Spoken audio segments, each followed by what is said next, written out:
नमस्कार, विंध्या टाइम्स में आपका स्वागत है। बात हमारे शहर की है, बात हमारे ज़िले की है, बात रीवा की है। दरअसल पिछला एक साल हमारे व्यापारियों के लिए, रोजगार के दृष्टिकोण से, छात्रों के लिए, सबके लिए कैसा रहा, ये आपके सामने है। देश और प्रदेश के हालात क्या हैं, मौजूदा स्थिति क्या है, ये भी आपके सामने है। किसी भी तरह से अब धीरे धीरे कर कोरोना के केसेस कम हो रहे हैं, संक्रमण की चेन तोड़ने की कवायद शुरू है। लेकिन आप समझिए कि संक्रमण की इस चेन को तोड़ने की जो कवायद है, उसके पीछे जो पोस्ट कोविड के जो रुझान आएंगे या फिर कोरोना के बाद की जो परिस्थितियां होंगी, वो कितनी विकराल होंगी। व्यापारी, किसान, सब्जी उगाने वाला किसान, इन तमाम लोगों का क्या होगा, ये अब आप समझ पा रहे होंगे। हर साल ज़िले में भी बहुत सारे किसान गन्ने की खेती करते हैं। इस बार पूरा सीज़न उनका पिछले साल की तरह ही बर्बाद हो गया। छोटी केटरिंग का काम करने वाले, छोटे व्यापारी, इन तमाम व्यापारियों की, इन तमाम लोगों की क्या परिस्थितियां हैं, ये अब आपके सामने आना बहुत ज़रूरी है। ये आपके सामने आना इसलिए ज़रूरी है कि हम और आप उनकी उस पीड़ा को समझ पाएँ, उनके उस दर्द को समझ पाएँ। लेकिन कुछ महत्वपूर्ण चीज़ें हैं, रीवा से जुड़ी हुई चीज़ें हैं, जिनके बारे में हमें और आपको समझना और जानना बेहद ज़रूरी है। एक बहुत बड़ी चीज़ है, सवाल खड़े होते हैं। पिछले साल भी कोरोना की स्थिति जो थी, इतने केसेस भले नहीं निकल रहे थे, लेकिन टोटल लॉकडाउन का जो सेगमेंट था वो बहुत स्ट्रॉन्ग था। किसी भी तरह से रीवा को संक्रमण से बचाना था। पूरी मुस्तैदी के साथ प्रशासन, डॉक्टर्स की टीम सब काम कर रही थी, तमाम व्यवस्थाएं की गई थी। लेकिन पिछले साल एक बहुत बड़ी चीज़ ये थी कि परिवहन पूरी तरह से बंद था। परिवहन इस बार चालू है, केसेस भी बहुत ज़्यादा हैं, लेकिन उस समय कुछ जो बड़ी चीज़ें हैं कि किस तरह से रीवा तमाम चुनौतियों से लड़ते हुए भी असुविधा से बच पाया था। सबसे बड़ी चीज़ ये है कि जो व्यापारी, जो किसान सब्जी लगाता है, वो शहर रीवा मुख्यालय सब्जी लेकर आता है, उसकी स्थिति पर बात करना बेहद ज़रूरी है। पिछली बार एक व्यवस्था की गई थी, पहले ये व्यवस्था पिछले साल भी नहीं हुई थी, लेकिन बाद में प्रशासनिक अधिकारियों को, उस समय तत्कालीन कलेक्टर बसंत कुर्रे, पुलिस अधीक्षक आबिद खान थे, एक व्यवस्था उन्होंने बनाई कि शहर के चारों कोने में एक बड़े स्पेस में, खुले मैदान में, जैसे रतहरा साइड में रिंग रोड को लिया था, एक मंडी शुरू की गई थी। किसी भी तरह की अव्यवस्था नहीं हो रही थी, लोगों को सब्जियां, फल सब मिल पा रहा था। ऐसे करके चार कोनों में ये चीज़ें तैयार की गई थी। आपको भी याद होगा कि क्या परिस्थितियां उस समय थीं। किसी भी तरह से ग्रामीण अर्थव्यवस्था को बचाने की ये कोशिश पिछली बार प्रशासन ने की थी, लेकिन इस बार की परिस्थितियां क्या है? इस बार की परिस्थितियां ये हैं कि रात को 11 बजे करहिया मंडी खुल रही है, रात को 2 बजे बंद हो रही है। ये इस तरह के फैसले क्यों लिए जाते हैं जिनमें पब्लिक को भी, किसानों को भी, सबको असुविधा हो? आपको भी बखूबी पता होगा, आप जिस गली मोहल्ले में रहते होंगे, कि इस तरह की पाबंदी लगाने के बाद भी क्या आप मोहल्ले से बाहर नहीं निकल पा रहे हैं? क्या आपको वहाँ तक सब्जी नहीं पहुँच पा रही है? कितनी असुविधाओं के बाद भी हर प्रयास करके लोग इन चीज़ों को प्राप्त कर रहे हैं। तब क्या ये सब चीज़ें उल्लंघन में नहीं आती? लेकिन अगर यही प्रयास पिछले साल की तरह कर दिए जाते तो क्या व्यवस्था नहीं बन पाती? पिछली बार नगर निगम की तमाम टीमें तैनात थीं जो इस चीज़ की मॉनिटरिंग कर रही थी। आम इंसान से जब चीज़ें पहुंच से दूर हो रही हैं, ऐसी परिस्थितियों में इस तरह के फैसले आखिर क्यों लिए जा रहे हैं? रात को 11 बजे से 2 बजे तक खोलना है। रीवा इतना सुरक्षित नहीं है, ये आपको भी पता है। घटनाएं क्या हो रही हैं ग्रामीण में, किस तरह की, कल ही एक हत्या की वारदात हुई, तमाम तरफ से ये चीज़ें आ रही हैं। तो हम इतने सुरक्षित माहौल में नहीं हैं कि हम इस तरह की व्यवस्था चालू कर दें। अब उस किसान को सब्जी बेचने के बाद लुटने का भी डर रहेगा। जब वो गांव से सब्जी लेकर शहर आएगा, यहाँ बेचने आएगा, तब वो डर रहेगा। रात को 11 बजे वो निकलेगा, 2 बजे लौटेगा, सुरक्षा की जिम्मेदारी किसकी होगी? ये बहुत जेन्युइन से सवाल हैं। ये फैसला लेने वाले उन लोगों से भी ये सवाल है कि क्या सोच के इस तरह के फैसले लिए जाते हैं?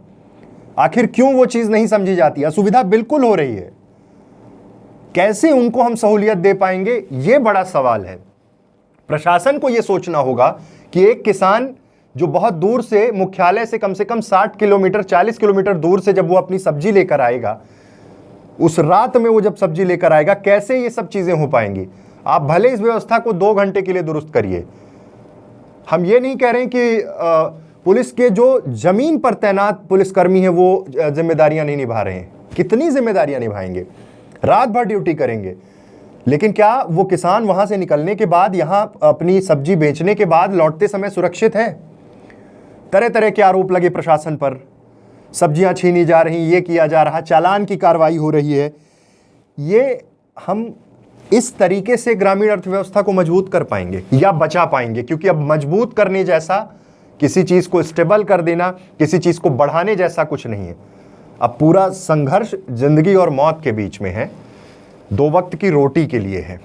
पिछले साल भी हमने देखा था क्या हालात थे, जो सब्जियां भारी तादाद में इस्तेमाल होती थी, जो शादी ब्याह के समारोहों में लगती थी, वो सब कुछ उस समय भी बर्बाद हुआ था। पिछले लॉकडाउन की व्यवस्थाएं किस तरह से थीं, ये आपके सामने है, किस तरह से चली। लेकिन आप खुद सोचिए कि जिस गली मोहल्ले में आप रहते हैं, क्या निकल नहीं रहे हैं? क्या आपको सब्जियां वहाँ नहीं मिल पा रही हैं? लेकिन किस तरह से मिल पा रही हैं? चोरी छुपे, किसी भी तरह से, महंगे दामों पर भी। कई बार इसमें भी अब कालाबाजारी शुरू हो गई है। एक छोटे से ठेले वाले का जब आप चालान करेंगे, 500 रुपये का एक चालान करेंगे, दिन भर में उसको कितना कमाना है, दिन भर में उसकी क्या आमदनी होगी, वो कहाँ से वसूल करेगा? वो उन्हीं सब्जियों के दाम बढ़ा के ही वो कर सकता है, उसमें भी बहुत बड़ा रिस्क है। ये सवाल रीवा की जनता से भी है कि हम कब, आप अपने पास जो माध्यम है, चाहे सोशल मीडिया हो चाहे जो भी हो, हम कब इन चीज़ों को उठाना शुरू करेंगे? एक बैठक होती है, एक फैसला हो जाता है, रात को 11 बजे से 2 बजे तक मंडी चलेगी।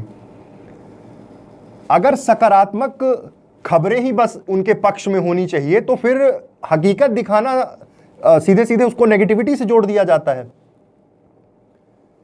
कि अगर किसी किसान के प्रति किसी का व्यवहार खराब है, कोई ऐसा फोटो वायरल हुआ, कोई ऐसा वीडियो वायरल हुआ, तो वो नेगेटिव न्यूज़ हो जाएगी। तो क्या ये दिखाना बंद कर देगा कोई?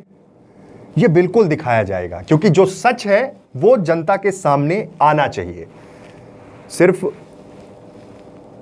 कुछ घंटों की बैठक में कोई फैसला ले लेना ये उतना उचित नहीं है, लेकिन उस फैसले के पीछे आप समझिए, अभी तक एक बहुत बड़ा गैप देखा गया कि जो स्थापित व्यवसायी हैं, जो तमाम डायमेंशन से चीज़ों को देखते हैं, सोचते हैं, उनको कितना इन्वॉल्व किया जाता है? क्या सिर्फ कुछ प्रशासनिक अधिकारियों के साथ बैठकर कोई डिसीजन ले लेना? पब्लिक ओपिनियन, जनमत और सीधे सीधे जनता से जुड़े हुए लोगों के का पक्ष कब रखा जाएगा? ये परिस्थितियां जब बिगड़ी, तब भी ये सवाल पूछे गए कि ये हालात चंद मिनटों में या चंद घंटों में नहीं बिगड़े। मध्य प्रदेश के दमोह उपचुनाव सबको पता है, देश भर के तमाम राज्यों के चुनाव, चाहे बंगाल हो, केरल हो, असम के, सबको पता है। परिस्थितियां वहां से बिगड़ी थी। जब ये समय आया था कि हम फिर से एक बार लॉकडाउन की ओर बढ़ें, देश तैयार था, तब शायद इस बात की चिंता नहीं थी, क्योंकि तब सिर्फ सर पर सवार था एक राजनीतिक पराक्रम, किसी भी तरह से सत्ता पर काबिज होना, चाहे कोई भी दल हो। दमोह की परिस्थितियां आपके सामने हैं। उसके बाद, चुनाव के बाद कितनी मौतें हुई, और मौतों पर अब भी सवाल खड़े हो रहे हैं कि आंकड़े छिपाए जा रहे हैं, तमाम चीज़ें हैं। लेकिन हम आपके सामने भी वही बातें लेकर आ रहे हैं कि जो सरकार से जो डेटा मिलता है, सरकार से जो बातें आती हैं, वो हम आपके बीच लेकर आते हैं। लेकिन सवाल यही है कि जिन परिस्थितियों से हम अभी गुजर रहे हैं, फिर से एक बार कोशिश होगी। सिंगरौली में आज लॉकडाउन बढ़ा दिया गया, रीवा में भी वही परिस्थितियां हैं, सीधी में भी वही परिस्थितियां हैं। डॉक्टर्स की टीम, प्रशासनिक अमला, ये सब काम कर रहे हैं, इसमें कोई दो राय नहीं है। डॉक्टर्स की एक बड़ी टीम जो SGMH की व्यवस्था संभाल रही है, अलग अलग जगह कोविड सेंटर जो बनाए गए हैं, किसी भी तरह से हम इस पेंडेमिक से निकलने की कोशिश कर रहे हैं। वैक्सीनेशन चल रहा है, लेकिन ये कह देना कि अभी सिर्फ ज़िंदगी बचाना है, लोगों का रोजगार, लोगों का व्यवसाय भी किसी न किसी परिस्थिति में हमें बचाना होगा। आप समझिए कि साल भर की मेहनत, खाद, बीज, तमाम चीज़ों की जद्दोजहद के बाद एक किसान सब्जियां उगाता है। वो अगर वहाँ तक नहीं पहुँच पा रहा सुरक्षित, या अपनी सब्जियों को नहीं बेच पा रहा तो सड़क पर फेंकने को मजबूर है। पिछली बार भी ये चीज़ें देखी गई थी। लेकिन इस व्यवस्था को सुधारना चाहिए। प्रशासन से हमें और आपको ये मांग करनी चाहिए कि किसी भी तरह से इस व्यवस्था को सुधारा जाए। पिछली बार जो वर्किंग मॉडल काम किया था वो वर्किंग मॉडल बहुत अच्छा था, तो क्या हम उसको फिर से नहीं अपना सकते हैं? और सबसे बड़ी बात यह है कि अगर कोई हकीकत, कोई सच्चाई किसी डिपार्टमेंट की को ये लगता है कि वो नेगेटिविटी हो रही है, नकारात्मक चीज़ें सामने आ रही हैं, तो ये बिल्कुल नहीं भूलें कि पिछले 1 साल से रीवा के तमाम पत्रकार, रीवा के तमाम समाजसेवी हर विभाग को सैल्यूट ही कर रहे हैं, उनके कामों को अप्रिशिएट कर रहे हैं, उनकी तकलीफ़ को वो अपनी तकलीफ़ मान रहे हैं। तो इतनी पीड़ा नहीं होनी चाहिए किसी एक चीज़ से। सच्चाई को स्वीकार करना चाहिए और प्रशासन को ये सोचना होगा कि हम कैसे एक गरीब, एक मजदूर, एक किसान, इन सब की पीड़ा को कैसे समझेंगे। हालात बहुत बिगड़ चुके हैं। व्यापार, रोजगार, किसान की आमदनी, ये सब अब सिर्फ रोटी की जद्दोजहद तक फंसा हुआ है। क्या परिस्थितियां होंगी, सरकार के क्या प्रयास चल रहे हैं, बहुत सारी कोशिशें हो रही हैं किसी भी तरह से चीज़ों से बाहर निकला जाए। लेकिन अभी जो सबसे बड़ी बात है रीवा के लिए वो यही है कि रीवा में जो छोटे व्यापारियों की गतिविधियां हैं उन्हें कैसे बचाया जाए, कैसे इन सब्जी वाले और तमाम किसानों को कैसे बचाया जाए, क्योंकि स्थितियां इतनी ज़्यादा बिगड़ चुकी हैं कि किसी भी तरह से हमें और आपको इससे बाहर निकलना होगा।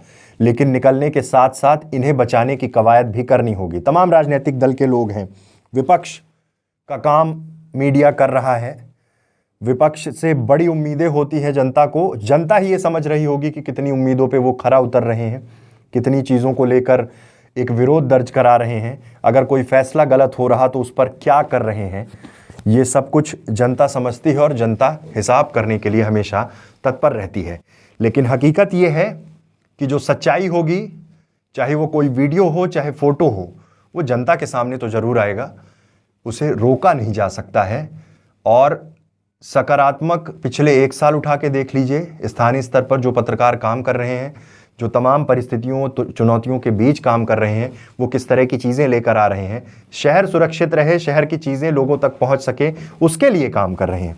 लेकिन अभी प्रशासन से ये उम्मीद है कि इन तमाम चीज़ों को देखते हुए, इन छोटे गरीब परिवारों को बचाने के लिए, इनकी रोजी बचाने के लिए कुछ फैसले ऐसे, जो फैसले जनता से फीडबैक लेकर या फिर तमाम जो सक्रिय लोग हैं समाज में उनसे फीडबैक लेकर ये फैसले लेने होंगे। बहुत बहुत धन्यवाद।